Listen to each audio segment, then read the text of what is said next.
Moi, je voudrais revenir sur le déterminisme social, comme on a dit, et même sur la discrimination sociale. La première, la plus importante des discriminations, c'est l'interdiction du redoublement.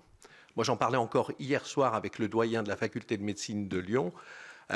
On voyait réussir en deuxième année des gens issus de quartiers. Ils peuvent vous sortir on peut sortir les dossiers. Ça va même plus loin. Qui avaient besoin d'une année d'acculturation, de vocabulaire qu'ils n'avaient pas, parce qu'on sait ce qu'est l'enseignement secondaire, avec quand même, on voit bien toutes les sélections des enfants de CSP+, dans des lycées d'excellence dans les grandes villes, et qui discriminent vraiment les autres étudiants. Il y a un sujet dont on n'a pas parlé, c'est les officines qui accompagnent aussi les étudiants. J'entendais parler de la possibilité d'avoir une orientation en collège, en lycée. Il faut savoir quand même que des familles payent, des étudiants commencent en terminale, voire même en première, à préparer leur première année de médecine avec des moyens que toutes les familles n'ont pas. Ensuite, la première année, la réussite de la première année par tous les élèves sont accompagnés. C'est quand même une véritable interrogation qu'on doit avoir sur l'enseignement qu'on apporte. Si on est obligé, on a un enseignement qui serait soi-disant gratuit par l'université, on est obligé de payer des études pour finalement apprendre son métier, puisque la discrimination, elle se fait là. Sur Lyon, le doyen me rappelait, ils ont à peu près évalué à 2 millions d'euros le chiffre d'affaires des officines qui accompagnent en première année. 2 millions d'euros, avec maintenant même des fonds d'investissement qui viennent reprendre ces officines. C'est quelque chose qui me paraît injuste. Alors, j'entendais aussi parler des étudiants qui auraient fait, comme auparavant, 2 premières années. Que je sache, il y a des gens qui font des prépas et qui ne réussissent pas tous, et que je sache, ils ne gâchent pas tous leur vie. Je veux dire, on fait aussi des acquisitions. On connaît tous des parcours de gens qui ont fait 2 premières années de médecine, qui les ont ratés et qui peuvent aussi s'épanouir, parce que ce n'est pas un temps inutile. Je pense qu'il faut arrêter. J'ai un autre exemple sur les redoublements. La présidente des maires de France du département du Rhône a loupé sa première année. Elle a loupé sa première année. Ensuite, à partir de son redoublement, elle était major promo chaque année.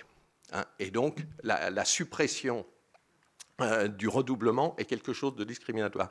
Et j'ai entendu, simplement, je ne fréquente pas le ministre de la Santé allemand, mais à la radio, une proposition qui avait été faite en Allemagne, où ils ont les mêmes problèmes de déserts médicaux, et qui expliquait que plutôt qu'avoir augmenté les places du numerus clausus, ils ont réservé un certain nombre de places aux étudiants qui ont raté, en leur proposant, les uns après les autres, ceux qui étaient prêts à s'engager pendant, je ne sais plus, c'était 10 ans, 15 ans, en zone rurale, à la limite comme leur santé militaire, les centars, que ça, s'ils s'engagent et ils ont un certain nombre d'années à faire. Et à ce moment-là, on pouvait récupérer de très bons étudiants qui n'avaient pas, parce que quand on loupe à 0,5 points, je veux dire, ce n'est pas une différence telle, mais c'est aussi une façon de récupérer des étudiants. Je voulais dire un mot sur le déterminisme social. On en a parlé plusieurs fois, mais peut-être que je l'ai pas redit moi-même, mais j'ai entendu les statistiques. Il y avait en 2006, alors ça date un petit peu, mais une étude de l'adresse qui estimait que 40% des médecins, des pharmaciens ou des chirurgiens dentistes en activité sont des enfants de cadre supérieur, contre seulement 13% pour les infirmières. Donc il y a évidemment un biais sociologique majeur, mais il y a aussi un déterminisme social qui est un déterminisme géographique.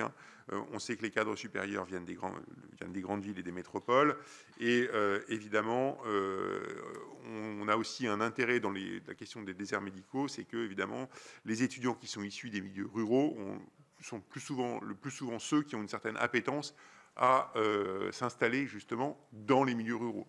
Ce n'est qu'une statistique globale, mais enfin, qui mérite évidemment, mais enfin, c'est quand même un point qui est important. Je reviens un instant sur la question de 2 points qui me semblaient importants. Je reviens 30 secondes sur le lycée et sur la manière dont on va expliquer à un moment donné aux lycéens que les études de santé, elles sont bien pour eux, et pas que dans les grands lycées de centre-ville, évidemment. Ça, je pense qu'il y a des dispositifs qui existent aujourd'hui. C'est les cordées de la réussite en particulier, qui sont des dispositifs qui ont quand même montré leur efficacité dans un certain nombre de formations du supérieur. Les cordées de la réussite, c'est quoi? C'est des médecins, enfin des étudiants en médecine de 2e ou de 3e année qui reviennent dans leur lycée et qui accompagnent durant l'année scolaire un certain nombre de lycéens qui sont au lycée et qui leur montrent qu'en gros, le chemin, il est possible, il existe, quoi. Et ça, c'est vrai pour, évidemment pour la santé, mais c'est vrai pour d'autres sujets. Et ça, ça me semble être vraiment clé. Moi, j'étais très perplexe sur le redoublement dans la PACES d'avant, qui était une PACES très normée, très... Voilà. Le fait, en tout cas, je ne sais pas si c'est un redoublement, mais en tout cas, le fait d'avoir plusieurs chances pour intégrer un cursus médical, ça me semble être vraiment quelque chose d'important. C'est-à-dire, simplement dire, il n'y a pas une seule chance et après c'est fichu et vous ne pouvez plus jamais. Ça, je pense qu'effectivement, il ne faut pas faire ça. Est-ce que ça doit être un redoublement d'une année ou est-ce que c'est simplement au cours de votre cursus, ben, vous pouvez rentrer soit après une première année ou une deuxième année. Enfin, je veux dire, ça, je pense qu'il faut discuter de ça. C'est une des discussions que les doyens et les présidents d'université ont déjà un peu aujourd'hui. Mais je pense qu'il faut être attentif au fait d'avoir une deuxième chance. Alors, attention, ne me faites pas dire ce que je n'ai pas dit. Quand vous avez parlé des classes préparatoires, quand on fait 2 ans de classes préparatoires, souvent on n'intègre peut-être pas le concours qu'on veut, mais on retombe sur quelque chose qui a permis. J'ai quand même beaucoup d'expérience autour de moi où ils ont fait 2 années de première année de médecine et 2 années de première année de médecine, ça vous amène des équivalences nulle part. Hein. Donc, je ne dis pas que c'est perdu, mais si vous ne restez pas dans cette filière-là, c'est dur à valoriser, c'est ça que je voulais dire, et que le redoublement, moi je pense qu'il faut absolument trouver dans la réforme que l'on proposera avec mon collègue ministre de l'Enseignement supérieur, que ce redoublement puisse exister. Quelqu'un a dit tout à l'heure que c'est discriminatif, moi je le pense aussi. Moi j'ai 80% des collègues de ma promotion qui, s'ils n'avaient pas redoublé, n'auraient pas pu faire médecine, et c'est de très bons médecins actuellement. Vous avez cité la présidente de l'association des maires du Rhône, effectivement il y a des questions de maturité, pour peu que vous soyez un peu en avance, vous vous retrouvez à 17 ans en première année de médecine, tout le monde, si vous avez un an d'avance, c'est pas tout le monde qui peut tout de suite voilà, enclencher. Donc voilà. Après, sur les zones rurales, j'ai entendu aussi ce que vous proposiez. Il faut juste qu'on fasse attention de comment on le formule et qu'est-ce qu'on veut faire. J'entends bien que vous voulez dire que ceux qui ont raté de pas grand-chose, eh bien, est-ce qu'on peut ouvrir un certain nombre de places et ils peuvent aller dans les zones rurales? Je veux juste qu'on fasse attention, c'est-à-dire que je ne voudrais pas qu'on développe le concept que, en fait, il y a des zones qui peuvent avoir des médecins, entre guillemets, qui sont mieux classés aux examens, et puis des zones qui ont des médecins, entre guillemets, qui ont moins bien réussi. Il faut faire attention à ces raccourcis, donc il faut voir comment on peut le...